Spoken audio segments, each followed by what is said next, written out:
Ceci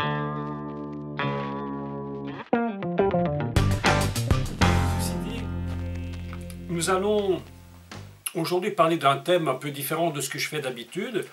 Et vous avez vu le thème que je vous ai envoyé, c'est la femme vertueuse. La femme vertueuse parce que je crois que c'est très important d'expliquer comment fonctionne la femme, ce qu'on appelle la femme, le côté féminin dans la pensée de Dieu.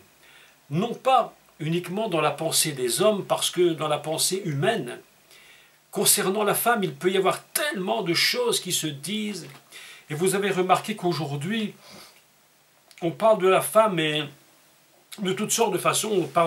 On parle de la femme épouse, on parle de la femme mère, on parle de tellement de différentes notions sur la femme. Donc nous allons parler de cela. Et pour ce faire, nous allons commencer par lire. Évidemment, pas tout le Proverbe 31 parce qu'il est assez long. Mais enfin, vous le ferez chez vous et je pense que vous l'avez déjà fait, bien entendu. Mais j'attirerai l'attention sur quelques points, mais vraiment très surprenants.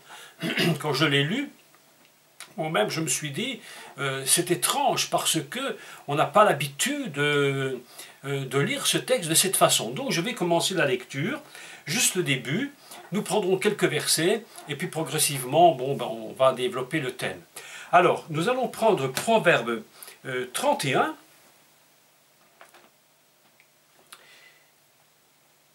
voilà, et à partir du verset 10.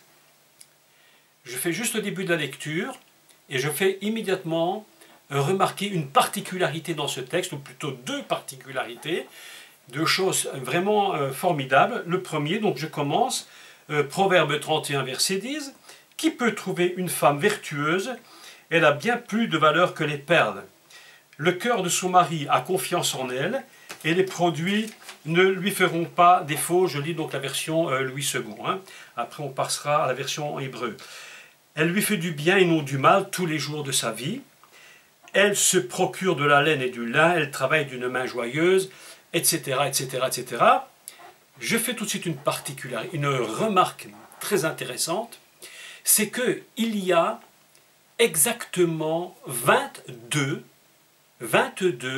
points différents qui concernent cette femme vertueuse. Donc cette notion de la femme, entre guillemets, de la femme selon la pensée de Dieu, c'est-à-dire la femme parfaite.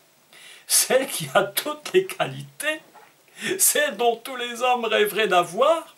Je ne sais pas si cette femme, et que mes sœurs m'excusent, que les dames m'excusent, mais je ne sais pas si cette femme a existé une seule fois dans le monde, puisque déjà la première, on s'est rendu compte, ça n'avait pas été totalement parfait, n'est-ce pas? Mais voilà que la Bible nous donne le niveau, je dirais, le plus élevé qui puisse être.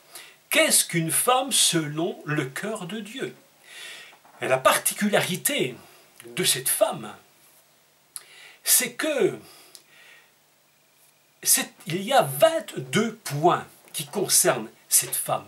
Et chaque fois que vous prenez une particularité, donc le mot particularité, bon, c'est peut-être pas choisi bien, une qualité, disons, voilà, une qualité de cette femme, donc parfaite, à chaque fois que commence le texte, eh bien vous avez une lettre de l'alphabet hébreu dans l'ordre parfait alphabétique. Aleph, Bet, Gimel, Dalet, le He, le Vav, etc., etc., jusqu'au Tav final.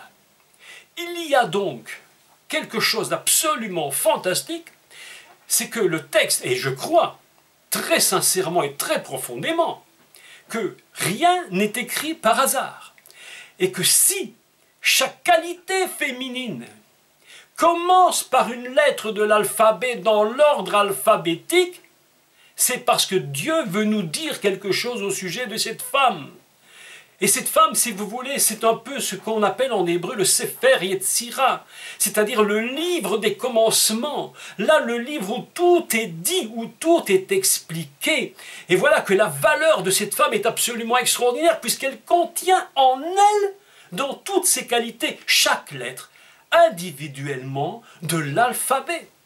C'est-à-dire qu'elle contient en elle une dimension, je dirais, de toute la parole. Elle renferme toute cette parole en elle. elle contient toutes les forces qui permettent d'écrire cette parole. C'est la force je dirais, de la notion de la femme qui donne vie. Est-ce que vous savez que ce qui donne vie, évidemment, sur cette terre, c'est la notion féminine. Et qu'est-ce qui nous donne également vie? C'est évidemment la parole.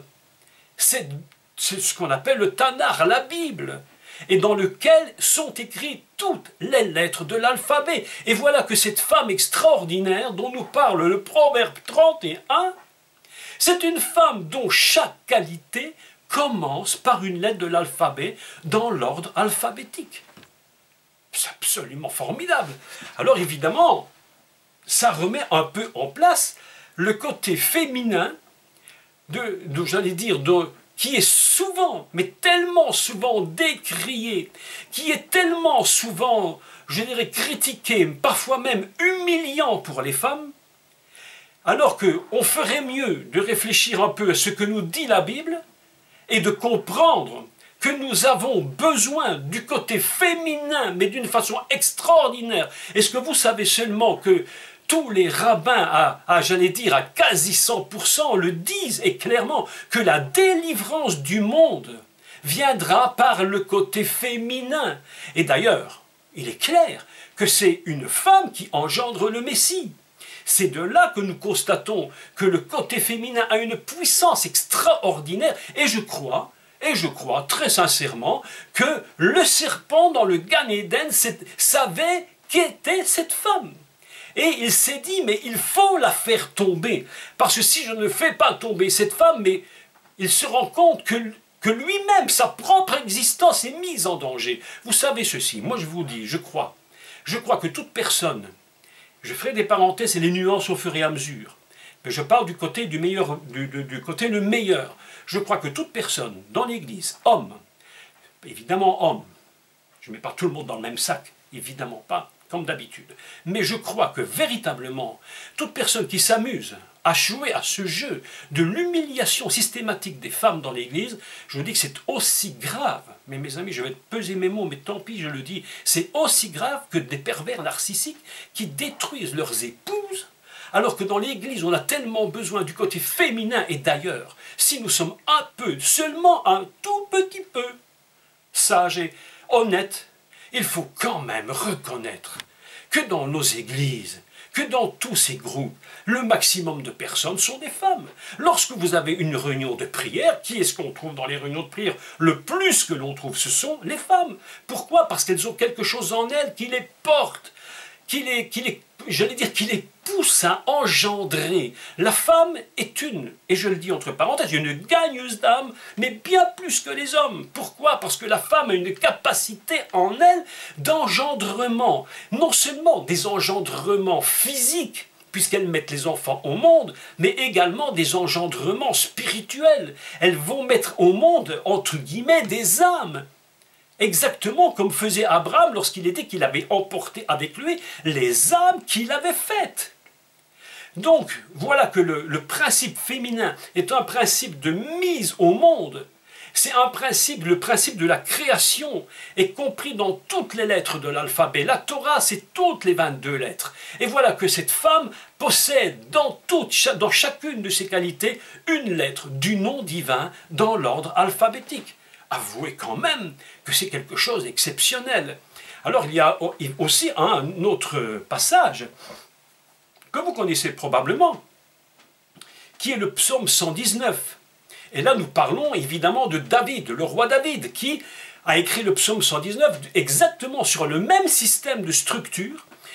Chaque mot commence dans chaque section de ce psaume par une lettre alphabétique dans l'ordre une lettre alphabétique dans l'ordre alphabétique, Aleph, Bet, Gimel, Dalet, etc.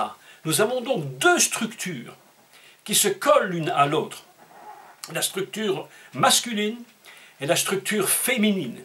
Et je pense qu'aujourd'hui, vraiment, après avoir entendu certains orateurs qui m'ont chauffé les oreilles, mais alors, à un point que c'était même pas possible, je me suis dit quand même, il faut parler de la femme vertueuse.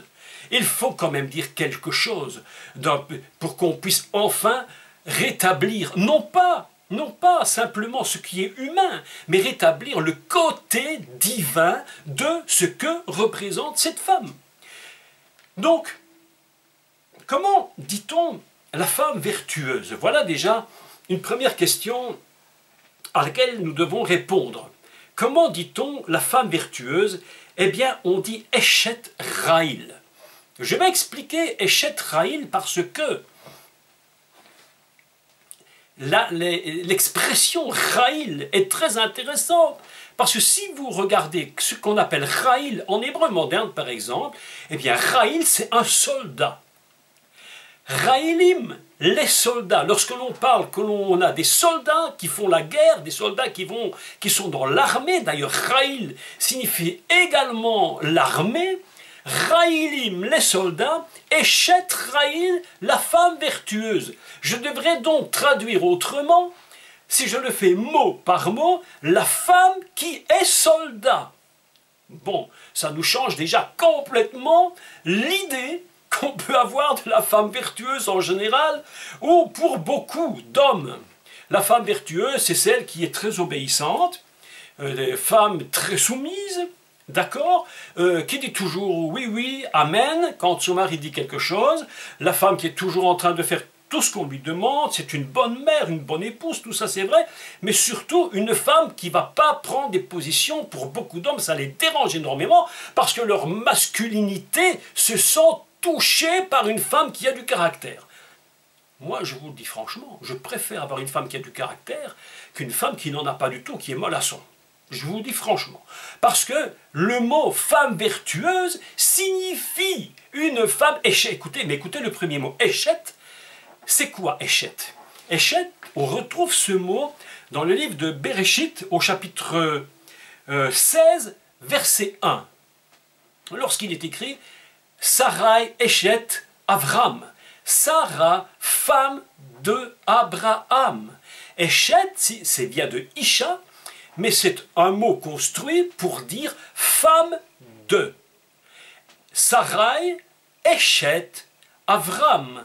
Sarai, femme d'Abraham. Nous sommes ici dans Eshet Raïl, femme de soldat, femme qui a un caractère qui est lié, elle est véritablement liée à ce caractère fort et solide. On a souvent dit, et je crois que c'est vrai d'ailleurs, que si les hommes devaient mettre au monde les enfants, il y en a beaucoup qui refuseraient d'être enceintes parce que quand on voit ce que représente un accouchement et une mise au monde, mais vous les femmes, vous le savez, c'est quand même toute une aventure. Et il faut quand même avoir une force et un caractère vraiment, je dirais vraiment très solide. Nous les hommes, je ne sais pas si on supporterait. D'ailleurs, ma femme me dit toujours, toi quand tu es malade, tu as un petit rhume, tu es au lit. Moi quand j'ai la grippe, je travaille. C'est un peu exagéré, hein, bon, il faut le dire quand même, hein, un peu exagéré. Mais il est vrai que la femme a une force. D'ailleurs, Raïl signifie force, signifie soldat. Raïl signifie puissance. Raïl signifie courage, signifie bravoure, signifie richesse, signifie fortune. Si vous prenez ce mot et que vous regardez, et maintenant vous faites une comparaison, vous liez le mot Eshet, femme de la force, femme de la puissance, femme de valeur, femme de courage, femme de bravoure, femme de richesse, femme de fortune, femme soldat. Mes amis, on a une idée mais complètement différente de ce qu'est une femme. Une femme, c'est pas quelqu'un qui est toujours en train de dire amen à tout. D'ailleurs, lorsque Dieu crée le monde,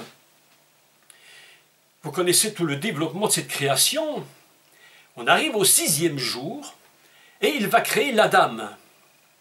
La Torah nous enseigne que Adam était un être qui était à la fois Zarar ou Nekeva.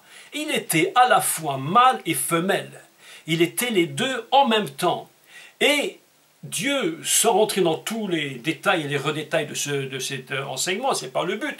J'avais déjà parlé de ça maintes et maintes fois dans les cours, je ne sais pas, il y a 2-3 ans. Ce serait peut-être bien de le refaire d'ailleurs. Mais il va séparer et il va construire véritablement une femme à partir d'un côté de l'homme. Non pas d'une côte, on dit un côté. Donc, on parle de tsella, la côte, qui signifie évidemment la limite. Et là, ça devient extrêmement important de comprendre que la femme est la limite de son mari. Qu'est-ce que c'est qu'une femme vertueuse? C'est pas une femme qui laisse tout faire. C'est pas une femme qui accepte tout et qui dit toujours amen pour tout. C'est une femme qui sait être une limite. Et je crois aussi que c'est une femme qui sait mettre des limites. Mon épouse est ma limite. Je suis sa limite. Si vous êtes marié, vous savez parfaitement que votre épouse ou votre époux est votre limite. C'est pourquoi il est dit qu'il a pris d'un côté de la dame et en sortant ce côté, il construit sur ce côté donc une limite qu'il appelle donc Isha, la femme. Isha, l'épouse. Et Dieu dit, je te ferai une aide, c'est-à-dire je te ferai Ezer Kenegdo.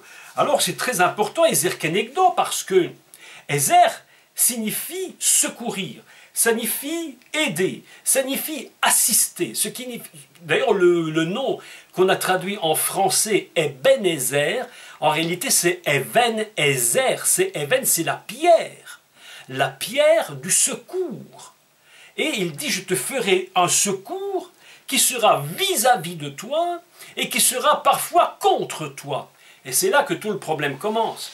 Parce que lorsqu'on a affaire à des hommes qui sont très machos, on se rend compte tout de suite qu'ils veulent bien une femme qui est une aide, mais un vis-à-vis les dérange. Un vis-à-vis ne leur plaît pas. Une femme qui se trouve devant eux pour obéir les intéresse, mais une femme qui se lève et qui dit « Non, tu as tort, mon chéri, ce que tu fais n'est pas bon ». Alors là, ça ne fonctionne plus. Et pourtant, je suis persuadé qu'une aide, ce n'est pas tout le temps, ce n'est pas seulement quelqu'un qui fait la vaisselle, qui fait le ménage.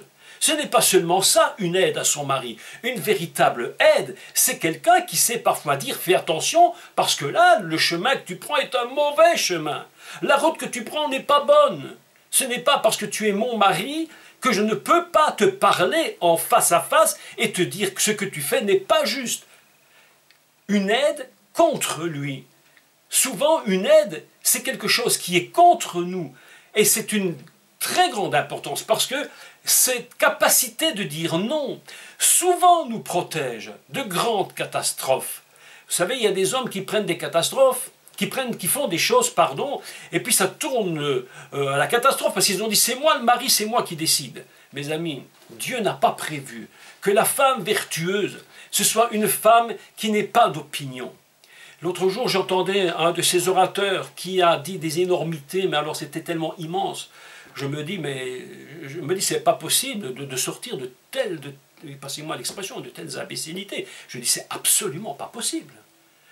Cet homme disait, tenez-vous bien, cet homme disait ouvertement que la femme, comme elle était sortie de la dame, il disait que cette femme était un sous-produit d'humanité. Mes amis, un sous-produit d'humanité. Je voudrais dire ceci.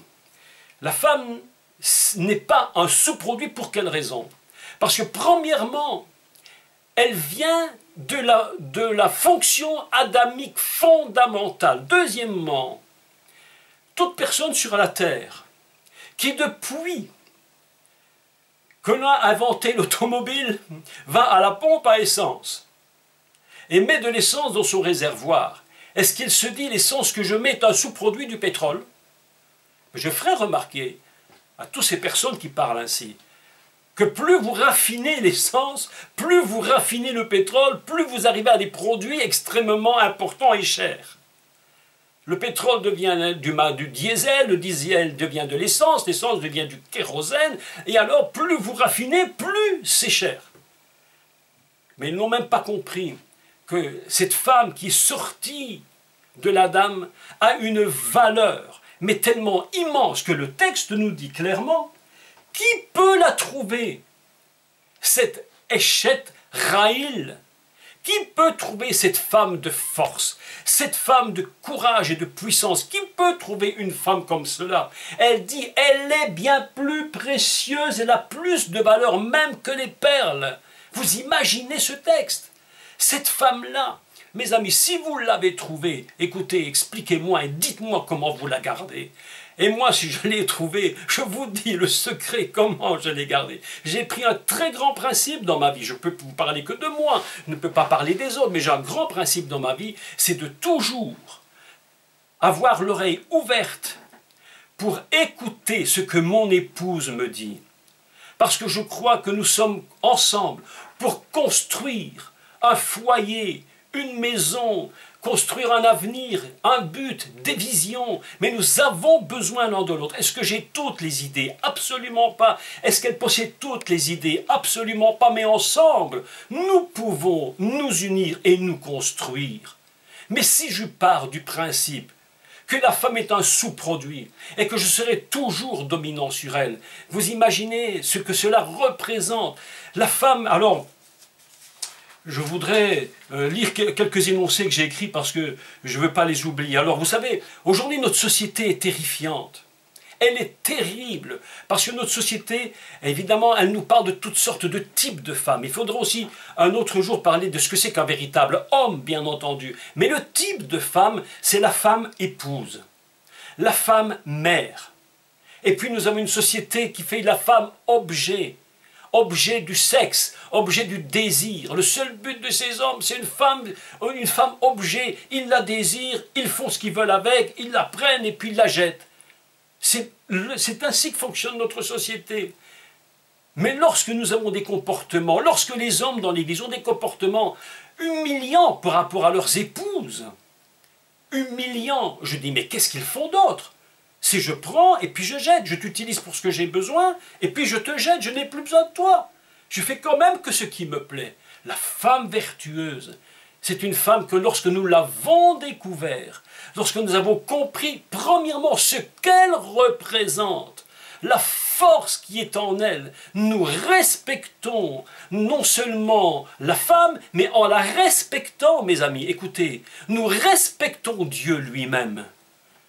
Être des hommes humiliants, être des personnes humiliantes contre le principe de l'épouse, c'est toucher Dieu lui-même. Alors vous comprenez que dans la nature fondamentale divine, il y a quand même les deux principes. Et c'est là que c'est difficile à expliquer.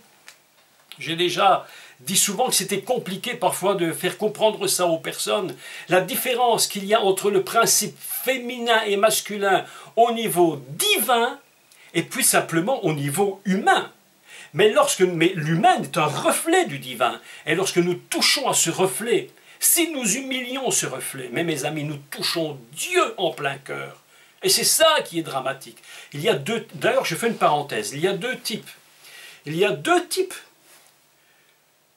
de fonctionnement dans un couple. Évidemment, l'homme, la femme, ish, isha, zahar ou nekeva, le mâle et la femelle. C'est des notions différentes. Il y a la notion adamique. C'est compliqué d'expliquer la différence de ces notions, mais lorsque nous avons un équilibre qui se perd au niveau de l'homme, de la femme et du mari, lorsque l'équilibre est en train de basculer, nous tombons évidemment dans des problèmes extrêmement graves dans les couples. Et vous savez pourquoi? C'est parce qu'on n'a pas compris ce qu'est la femme vertueuse et ce qu'est un véritable mari. Qu'est-ce qu'est un véritable homme? Qu'est-ce qu'une véritable femme? Alors comme évidemment, lorsqu'on se marie, tout est beau, rose et violette comme on dit, et on a monté à un certain niveau, je dirais, la valeur que nous espérions de notre épouse ou de notre époux. La femme que nous espérons voir, que nous avons imaginé être la femme parfaite. Évidemment, lorsque le mariage est lié, et lorsque l'homme et la femme sont liés dans le mariage, comme on dit très clairement, l'amour est aveugle, et le mariage nous ouvre les yeux. Et ça, je pense que tout le monde l'a compris. Et le problème vient, non pas que nos yeux s'ouvrent, mais au contraire qu'ils s'ouvrent mal, et que nous avons placé le regard sur l'autre en lui mettant un niveau que nous avions espéré. Nous avons fait, j'allais dire, nous avons monté l'épouse ou l'époux à un niveau inimaginable avant. Et lorsque nous sommes mariés, nous n'avons pas compris la réalité de l'épouse. Il faut apprendre pendant des années à se connaître. Nous n'avons pas compris la réalité de ce qu'est l'époux. Et alors on est évidemment un peu désespéré. On se dit, mais je ne m'attendais pas à ça. Je ne savais pas qu'elle était comme ça. Je ne savais pas qu'elle était comme ça. Je ne savais pas qu'elle avait un caractère comme celui-là. Et souvent, même si la femme a un bon caractère, mais qu'elle est une femme déterminée, une femme de valeur, une femme qui a des convictions, une femme forte, solide, qui sait dire oui, qui sait dire non, eh bien évidemment, ça pose un véritable problème. Et c'est là que les divorces commencent. Parce que nos illusions se sont écroulées. Le mariage a brisé les rêves. Brisé littéralement parce qu'on ne sait pas ce qu'est la femme vertueuse. C'est pourquoi que lorsqu'il est écrit « Eshet Raïl », ça veut dire femme de force, femme de combat, une femme qui est adamique. Et bon, maintenant parlons de ceci. Je fais quelques parenthèses parce que c'est quand même très important de le dire. Lorsque Dieu crée l'homme et la femme, il va utiliser un mot pour qu'ils soient unis. Le mot qu'il va utiliser, c'est « connaître ». Avez-vous remarqué que dans la Bible, de la première lettre bête à la dernière lettre de l'Apocalypse, il n'est jamais question, mais pas une fois, je vous ferai remarquer, pas de question une seule fois que le mot sexe, sexualité, sexy apparaissent dans la Bible. Nulle part on ne trouve ce mot dans la Bible. Lorsque Dieu parle de l'homme et de la femme, il parle de yada, c'est-à-dire de se connaître. Non pas de se connaître uniquement sexuellement, parce que vous savez que le problème, c'est que aujourd'hui, très souvent, et probablement dans les siècles passés aussi, mais le but du mariage fondamentalement est construit sur un principe qui est de se connaître physiquement.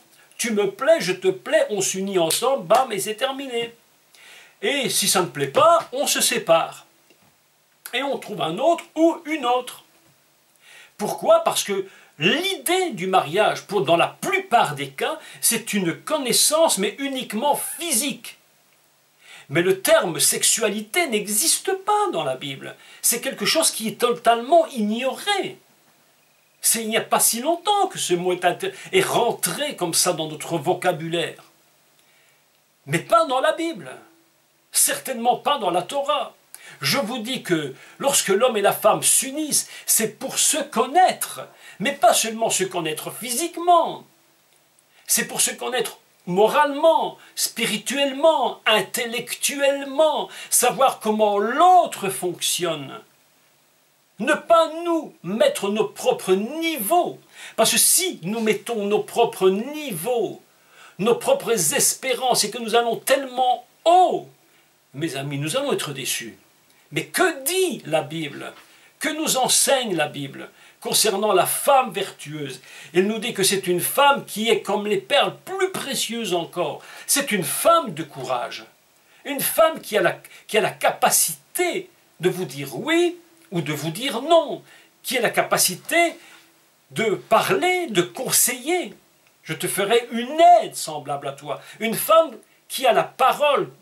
Une femme qui sait parler, qui sait s'exprimer. C'est dans l'équilibre. Dans l'équilibre du couple entre l'homme et la femme, en reconnaissant la femme, en reconnaissant le mari, que sont-ils réellement?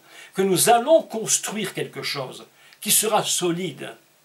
La femme vertueuse, la femme forte, la femme puissante, la femme de valeur, celle qui contient dans toutes ses qualités, toutes les lettres qui permettent d'écrire l'histoire du couple. Toutes les lettres qui permettent d'écrire l'histoire, de construire le couple. D'ailleurs, la Bible nous dit que la femme insensée la détruit de ses propres mains. Quoi? Sa maison. C'est-à-dire qu'une femme qui ne sait même pas elle qui elle est, qui fait tout, n'importe quoi, elle est capable de détruire plutôt que de construire. Mais elle construit comment sa maison? Écoutez le texte, parce que le texte est vraiment magnifique. Le texte, dans toutes ses qualités, il y a un verset, voilà, c'est ici, un verset absolument formidable. Je crois que ça se trouve, je vous le lis. Hein. Attendez, alors. Voilà, oui, c'est sur. Voilà, c'est là, voilà. Voilà, c'est le. Alors, c'est le. Elle ouvre sa bouche avec sagesse. Je le lis d'abord en français, puis je vous fais la petite rectification en hébreu. Vous allez voir, c'est très intéressant en hébreu. Donc, elle ouvre sa bouche avec sagesse, et des instructions aimables sont sur sa langue. Traduction vraiment limite catastrophe pour la deuxième partie. Parce qu'en réalité, il est écrit Pia Patra. Alors, c'est quoi Pia Patra? Pia, c'est sa bouche. Patra, on connaît ce mot, nous l'avons déjà appris dans les cours précédents lorsqu'on parlait du tabernacle, c'est Pétach. Qu'est-ce que Pétach? C'est une porte.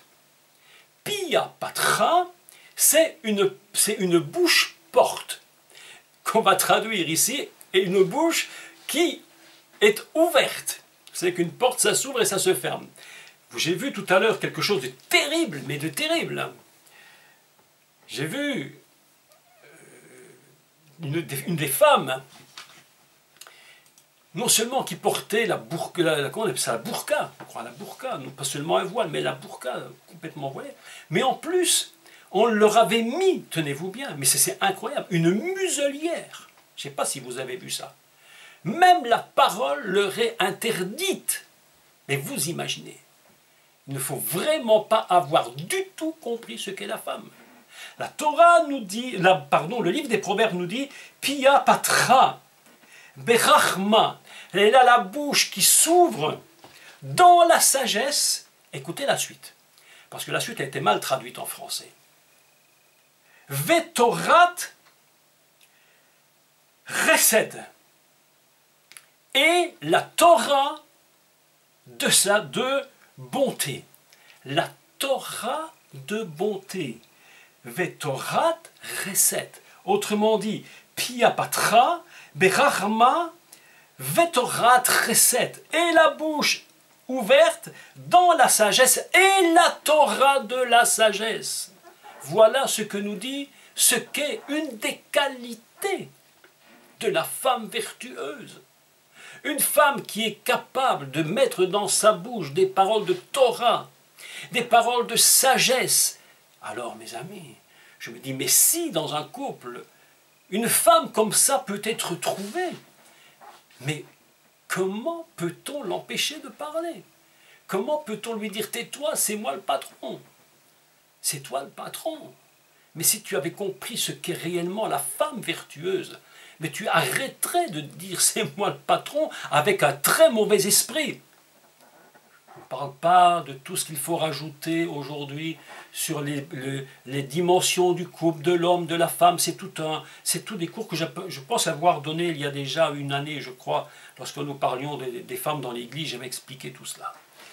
Donc je ne le refais pas maintenant. Je parle ici simplement de cette femme vertueuse, dont la bouche s'ouvre pour dire des paroles de sagesse et pour porter une Torah de bonté. Mais vous imaginez ce que représente cette femme.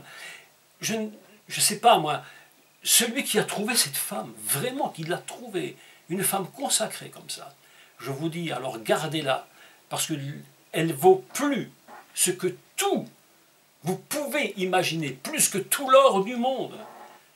La femme sage bâtit sa maison. La femme insensée la détruit, l'homme aussi d'ailleurs. Mais la femme sage, c'est quelque chose d'absolument extraordinaire. Elle met dans sa bouche des paroles de bonté qui proviennent directement de la Torah. Vous imaginez, de la parole de Dieu. Mais pourquoi est-elle capable? Parce que toutes ces qualités sont fondées sur chacune des lettres de l'alphabet.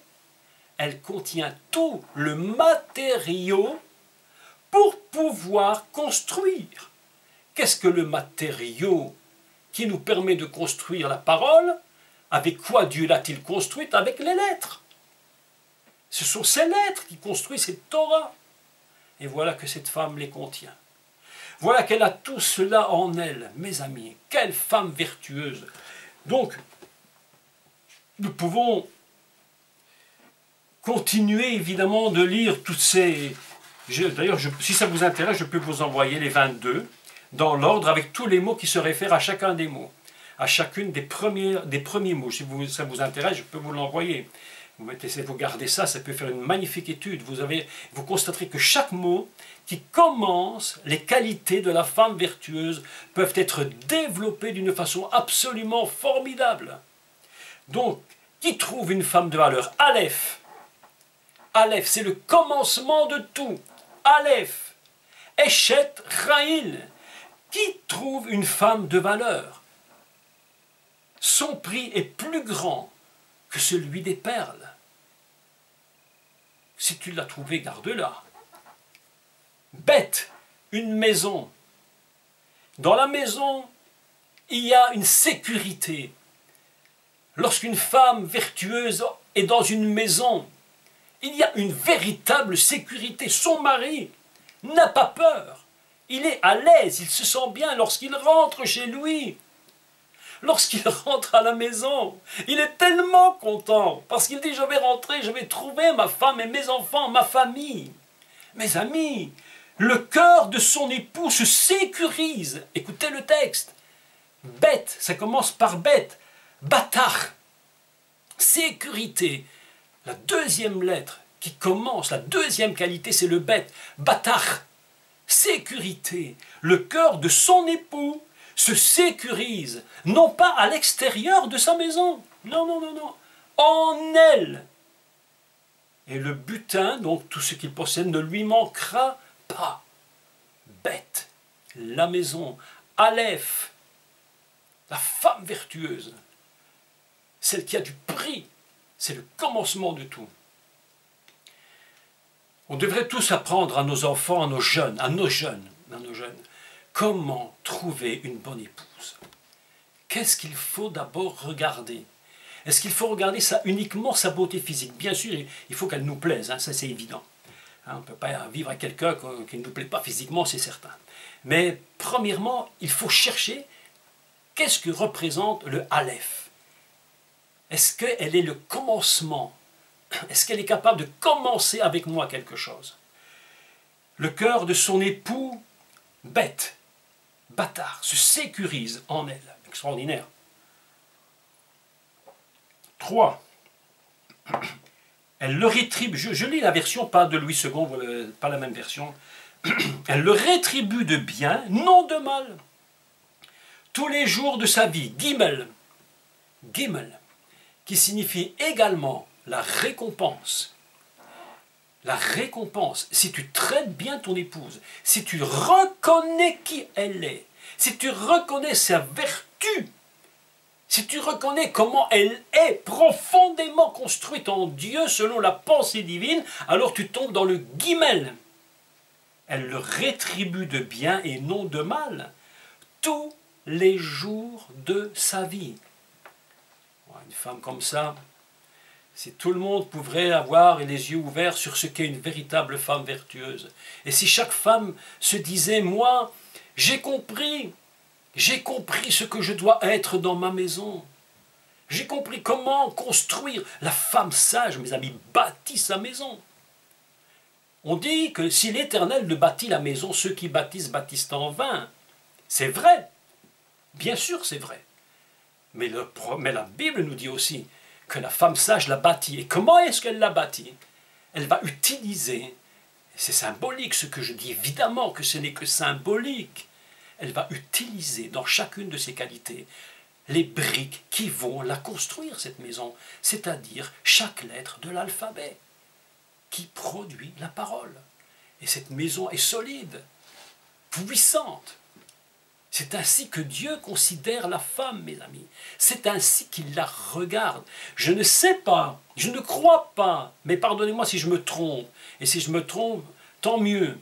Mais si je ne me trompe pas, écoutez quand même, je ne sais pas si depuis le commencement du monde, une femme telle, celle qui est décrite ici, a jamais existé. Mais, qu'importe si elle n'a jamais existé, la parole nous est donnée pour que nous marchions, qu'elle puisse marcher en se disant « je vais atteindre ce but, je vais au moins l'atteindre, je vais chaque jour travailler. Aujourd'hui peut-être je vais travailler sur Aleph, demain je vais travailler sur Gimel, demain je vais travailler sur le Zayin, demain je travaillerai sur le Kof, et puis je terminerai quand j'arriverai sur le Tav, et puis sur le... etc. etc. Mais je construirai ma maison avec les lettres de cette capacité de construire la parole dans ma maison. La parole de Torah est dans sa bouche. Et quand je pense, quand vous pensez, imaginez qu'il y a des maris qui font taire leurs femmes en leur disant « tais-toi parce que la femme n'a rien à dire », mes amis, ils n'ont absolument rien compris. Ils sont en train de maltraiter non seulement leur épouse, mais ils maltraitent le Dieu créateur qui a dit « il n'est pas bon que l'homme soit seul, je lui ferai une aide » qui sera contre lui, devant lui, vis-à-vis, avec lui, pour l'aider. Elle est comme les navires marchands, elle fait venir son pain de loin. Ça c'est la lettre He. Lettre He qui signifie une personne qui est élevée, une personne éminente. C'est sur cette notion-là qu'elle se dit, mais moi, je sais qui je suis. Donc je peux aller, je peux prendre, je peux ramener dans ma maison. Je ne laisserai jamais ma maison manquer. Elle se lève encore la nuit et donne de la provision à sa maison. Ici je lis la version de Chouraki. Et bon, je ne sais pas, je ne l'ai pas vérifié tout de suite en hébreu, mais enfin vous regarderez chez vous. Et il a traduit, lui, une part à ses adolescentes, lui a marqué à ses servantes, bon, qu'importe, elle se lève la nuit et donne de la provision. Ça, c'est la lettre Vav. Vav qui signifie est accroché, est attaché l'un à l'autre. Elle va construire cette relation pour s'accrocher. Et pour cela, elle ne manquera de rien, elle va payer un prix. Elle sait qu'il y a des choses qu'il faut faire dans sa maison. Elle va se lever la nuit, elle va travailler. Elle va dire, ah ça, il faut que je le fasse. Vous imaginez le niveau de cette femme? Extraordinaire. Ce que Dieu nous dit dans la parole concernant la femme vertueuse. Eshet Raïl, une femme de combat, une femme qui respecte son mari, une femme qui est respectée. Et la Bible nous dit qu'elle est tellement impressionnante, cette femme. Elle est tellement arrivée à un niveau de compréhension de ce qu'elle est réellement en Dieu, qu'il est dit que son mari lui-même reçoit j'allais dire, comment je vais dire, les effluves de cette femme sur lui. Il les reçoit, il est lui-même à cause d'elle. Il le dit elle-même que son mari est à la porte de la ville et il est glorifié. Cette femme a un pouvoir. Tout homme qui m'entend et qui serait un homme mauvais doit toujours se dire que s'il maltraite son épouse, alors qu'elle est une femme vertueuse, qu'elle le désirait au moins, s'il fait cela, lui-même perd tout crédit. Et non seulement devant l'Église, non seulement dans sa propre famille, mais devant la société elle-même. Parce que la Bible nous dit que son mari est à la porte de la ville, c'est-à-dire probablement il est dans le conseil communal. C'est un homme d'importance, c'est peut-être le chef même. Mais un homme, j'ai remarqué une chose, je ne sais pas si vous l'avez remarqué, mais un homme de Dieu qui a une femme, entre guillemets, de courage, solide, forte, la femme vertueuse, un homme de Dieu qui a une femme comme cela, c'est un homme de Dieu qui grandit, un homme de Dieu qui est honoré et qui est respecté. Mais combien de serviteurs de Dieu se sont retrouvés avec des femmes qui ne les respectaient pas, pour toutes sortes de raisons, ou qui, eux, ne les respectaient pas, leurs femmes, et ainsi, ne les respectant pas, ne comprenant pas ce qu'elles représentent, eux-mêmes sont en train de se discréditer. Et c'est ainsi que nous avons des serviteurs de Dieu qui sont discrédités. Et j'en connais. Aujourd'hui, c'était le jour de faire un peu l'apologie de ce que représente une femme vertueuse.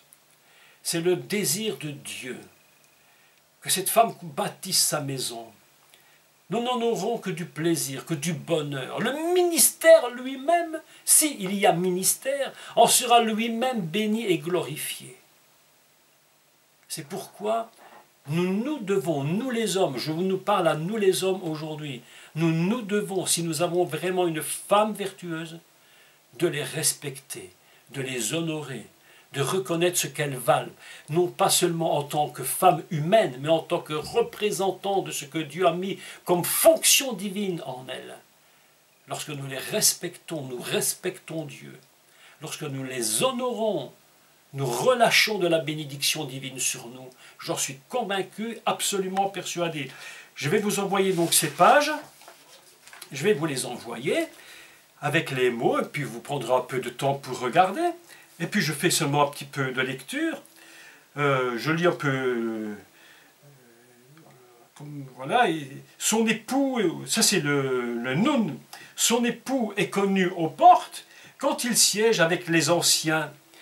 Son époux, alors je passe sa mère, elle fait du drap et le vent, elle donne une ceinture aux marchands. Vous voyez tous ces textes-là méritent vraiment d'être réfléchis l'un après l'autre. C'est pourquoi, prenez un peu de temps, ça vaut la peine que vous passiez du temps et que vous réfléchissez à chacun de ces textes. Et dire, mais qu'est-ce que Dieu nous dit dans chacune de ces qualités? Comment moi, la femme, je peux fonctionner parmi toutes ces qualités? Comment moi, le mari, je peux considérer mon épouse à travers ces qualités? D'énergie et de magnificence vêtue, elle se rit du dernier jour. Le paix, elle ouvre sa bouche avec sagesse, et la Torah de bonté est sur sa langue. Quel texte, mes amis, mais quel texte magnifique. J'aime tellement entendre ces paroles. J'aime tellement regarder mon épouse quand elle me parle des choses du Seigneur. J'aime tellement entendre ses propos. J'aime tellement la voir quand elle prie. J'aime tellement cela. Je me dis, mais une femme vertueuse, mais elle a plus de valeur que toutes les perles et nous devons les aider. Nous devons être là. Écoutez la finale, parce que la finale est absolument fantastique. Elle ne mange pas le pain de la paresse. Le coffre, maintenant, ses fils se lèvent et la félicite, et son époux lui donne de la louange. Fantastique. C'est fantastique. Ses fils se lèvent et ils la félicitent. Maman, ce que tu as fait est extraordinaire. Comme c'est bien de te voir faire ça. Comme tu nous as fait du bien. Il faut apprendre Il faut apprendre, mes frères, mes amis, il faut apprendre à remercier nos épouses. Il en va de notre spiritualité et de notre élévation. À chaque fois que nous voyons notre épouse et que nous la félicitons, nous nous élevons nous-mêmes. Et lorsque nous sommes dans le ministère, s'il y a des gens dans un ministère, et je sais qu'il y en a qui m'écoutent, je vous dis, à chaque fois que vous élevez votre femme, à chaque fois que vous avez donné le bon exemple à vos enfants d'élever votre femme, de la chérir, de la bénir, de lui donner des louanges, vos enfants le voient. Et lorsque vos enfants le voient, je vous dis ceci, ils reproduiront ce qu'ils ont vu de vous. Mais si le mari est un homme dur et mauvais, les fils plus tard feront la même chose avec leurs épouses. Ou si la femme est une femme prétentieuse qui détruit tout le temps son mari, ses filles plus tard feront la même avec leur époux. C'est pourquoi le texte nous dit, ses fils se lèvent et la félicitent, son époux la louange. Vous savez que la lettre kof en hébreu signifie imiter. Imiter. Kof. Et voilà que la lettre Kof commence. Ça commence par Kamou. Ses fils se lèvent. Ils imitent. Pourquoi? Parce qu'ils ont vu le Père faire la même chose. Extraordinaire. Il y a beaucoup d'autres femmes qui ont de la valeur, mais toi, tu les surpasses toutes. La lettre Resh, la tête. Roche, la tête. Toi, la tête, tu surpasses toutes les autres. Parce que ce qui est écrit ici, c'est 22 qualités de la femme vertueuse. C'est le, je dirais que c'est le summum, c'est le niveau le plus élevé de ce que Dieu a prévu pour l'épouse dans un couple. C'est pourquoi j'encourage véritablement toutes les femmes qui écouteront ce que je dis ce soir avec beaucoup de simplicité, je vous l'accorde. Mais je vous encourage à relire et à vous poser chacune des questions. Est-ce que je fonctionne dans le kof? Est-ce que je fonctionne dans le he? Est-ce que je fonctionne dans le vav? Est-ce que je fonctionne dans le gimel? Et si le resh n'est pas mis, pourquoi est-ce qu'il n'est pas fait? Pourquoi ces choses ne sont pas faites dans ma maison? Qu'est-ce que je peux améliorer? Mes amis, ce texte nous dit ceci. Il faut améliorer, il faut aller de plus en plus loin, que la femme vertueuse devienne de plus en plus vertueuse et que son mari soit un homme de capable de reconnaître en elle ce que Dieu lui a donné. L'épouse que Dieu m'a donnée, je préfère qu'il m'ait donné une épouse de caractère. Je n'ai pas dit une épouse qui m'écrase la tête, mais une épouse de caractère qui, par ses capacités, vont me donner à moi-même, j'allais dire, de la louange et de l'honneur. Je le sais, je le dis avec beaucoup de sincérité. Vous savez que je prêche depuis tellement d'années. Mes amis, j'ai 65 ans, j'ai commencé à prêcher à l'âge de 17 ans. Ça fait près de 50 ans. Mais je vais vous dire un secret. Écoutez-moi mon secret. Lorsque j'ai rencontré mon épouse, je vous dis que mon ministère a basculé, non pas en mal, mais en 10 000 fois mieux. Et ce que je fais aujourd'hui, je ne le ferai jamais si elle n'avait pas été là. Et parfois, elle m'a conseillé. Parfois, elle m'a dit, c'est mieux ça ou n'est pas bon ça. Et parfois, c'est elle qui me protège. Et vous savez pourquoi elle me protège? Je vous ouvre mon cœur entre nous, juste entre nous. Parce que moi, j'ai un caractère très différent. Je suis quelqu'un de plus faible, de caractère. Je ne suis plus émotif, je suis plus vite pris au piège. Mais elle, non, elle a les yeux ouverts. Elle me dit ça, je ne tolère pas qu'on le fasse, parce que si on te fait ça contre toi, alors je me lève pour te défendre. Qu'est-ce que je fais? Je lui dis tais-toi. Mais je lui dis, mon épouse, combien je te remercie. Parce que ce que je suis aujourd'hui, je le suis en grande partie parce que tu es la femme vertueuse. Et je reconnais en toi les vertus que Dieu a mis. 22, mes amis. 22. Vous les femmes, vous êtes bénis parmi tout ce qui est béni. Vous êtes plus bénis que vous ne pouvez l'imaginer. Parce que Dieu vous a donné à vous les femmes toutes les lettres de l'alphabet pour vous construire et pour créer par vos bouches les paroles et les briques et la maison que Dieu vous a demandé de construire. Et vous avez une responsabilité dont nous les hommes, nous ne pourrons jamais nous passer. Jamais. Si vous êtes vertueuses, si vous êtes des femmes de Dieu, des femmes de Torah, des femmes de la parole, mes amis, et Daniel nous dit que toutes les lettres hébraïques sont féminines en plus. Toutes les lettres sont féminines parce qu'elles engendrent la vie.